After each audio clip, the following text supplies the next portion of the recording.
what the president has to say, and that President William Ruto has called for inclusive dialogue in South Sudan as African leaders meet at the African Union Summit in Addis Ababa.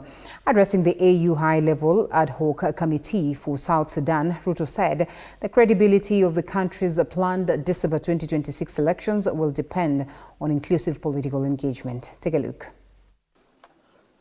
On the sidelines of the African Union Summit, President William Ruto warned that the South Sudan's road to the December 2026 elections remain fragile, noting that the credibility of the polls will depend on inclusive political dialogue. I propose that Phase 2 restructuring reports be submitted without delay to enable Executive Council consideration in February 2027, and that associated financial implications be addressed within the extraordinary session on union financing. Ruto highlighted unresolved preconditions threatening the transition, including an incomplete ceasefire, limited humanitarian access, weak civilian protection, lack of confidence-building measures, and the absence of a national census.